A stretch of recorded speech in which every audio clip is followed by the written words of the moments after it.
اگر کوئی روزہ اس لیے رکھ رہا ہے، جیسے بہت سارے فائدے گنائے جاتے ہیں نا، روزہ رکھنے سے کینسر نہیں ہوتا، روزہ رکھنے سے جسم کے فاسد مادے ختم ہو جاتے ہیں، نکل جاتے ہیں، ڈاکٹرز بھی مشورہ دیتے ہیں مہینے میں ایک مرتبہ، ہفتے میں ایک مرتبہ باڈی کو فری چھوڑنا چاہیے.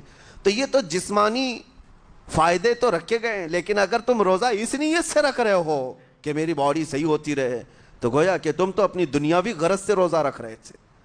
یہ فائدے تو ملنا ہی ملنا ہے، یہ فائدے یوں بھی ملیں گے اللہ تعالیٰ کی طرف سے آپ کو، لیکن نیت وہ نہیں.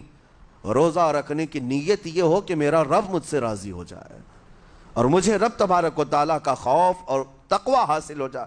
نیت میں برکت ہے، اور جن کاموں کو آپ اچھی نیت سے کریں گے اسی طرح ان کاموں میں اثر بھی پیدا ہوگا.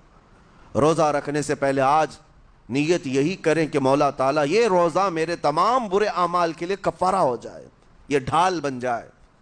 جانتے ہیں آپ اپنے نفس امارہ کو روکنے کا سب سے بہترین آلہ بھوک ہے. بھوک، جتنا آدمی بھوک کے ذریعے سے اپنے نفس کو مار سکتا ہے دوسری کوئی چیز نہیں.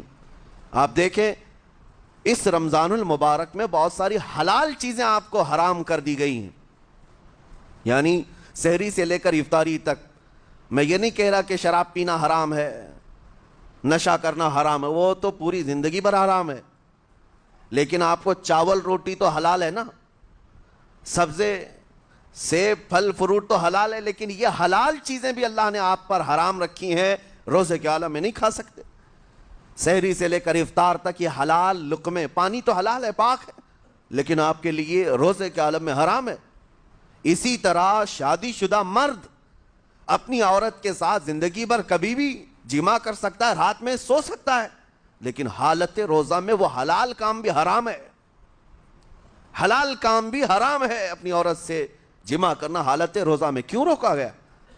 کھانا پینا بھی حلال تھا، عورتوں کے ساتھ شباشی بھی حلال تھی، لیکن روزے کے عالم میں ان حلال چیزوں کو روکا گیا. تو آپ سوچ سکتے ہیں اس چیز کو، سوچ سکتے.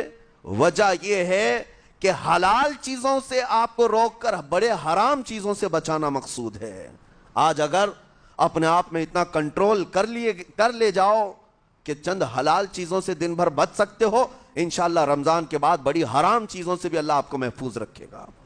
میرے عزیزو، برا ہے ان لوگوں کا جن کو میرے آقا صلی اللہ تعالیٰ علیہ وسلم نے دعائے ہلاکت فرمائی. اس سے بدنصیب کوئی ہو سکتا ہے جن کے لیے رسول رحمت صلی اللہ تعالیٰ علیہ وسلم کی دعائے ہلاکت ہوئی ہو؟ حضور صلی اللہ تعالیٰ علیہ وسلم ایک دن مسجد نبوی شریف میں تشریف لے جا رہے تھے. منبر پر آپ نے قدم رکھا، آمین کہا، پھر دوسرے زینے پر قدم رکھا، آمین کہا، تیسرے زینے پر قدم رکھا، آمین کہا. خطبہ مکمل کیا، صحابہ نے پوچھا یا رسول اللہ صلی اللہ علیہ وسلم ہر زینے پر آپ قدم رکھتے ہوئے آمین کس لیے کہہ رہے تھے؟ سنو، رسول پاک صلی اللہ علیہ وسلم ارشاد فرماتے ہیں کہ میں جب پہلے زینے پر قدم رکھا تو سید الملائکہ جبرائیل امین آئے اور دعا کرنے لگے. کیا دعا کیا؟ یوں کہا، یا رسول اللہ صلی اللہ علیہ وسلم وہ شخص ہلاک و برباد ہو جائے جو آپ کا نام سنے اور پھر اس کے بعد درود نہ بھیجے. حضور فرماتے ہیں میں نے آمین کہا. حضور کا نام سنتے ہی آپ کی زبانوں پر درود آ جانا چاہیے. اللہم صلی علی سیدنا محمد وآلہ وصحبہ وبارک وسلم.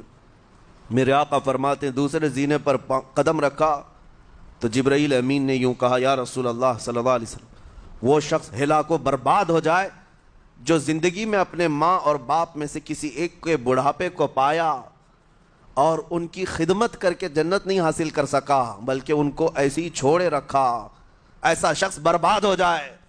حضور فرماتے میں نے آمین کہا. پھر جبرائیل امین نے کہا تیسرے زینے پر قدم رکھتے ہی. میرے آقا فرماتے ہیں جبرائیل نے یوں دعا کی کہ اے اللہ کے رسول وہ شخص ہلاک و برباد ہو جائے جو رمضان کا مہینہ پایا لیکن اس کا ادب نہیں کر سکا، اس کا احترام نہیں کر سکا. حضور فرماتے میں نے اس پر بھی آمین کہا.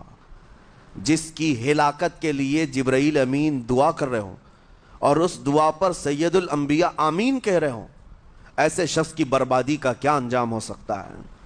وہ کتنا بد نصیب ہوگا. اسی لیے میرے عزیزوں، مسلمانوں میں یہ رواج ہی نہیں ہونا چاہیے کہ اٹھ کر کے پوچھتے رہیں روزہ ہے کہ نہیں ہے، روزہ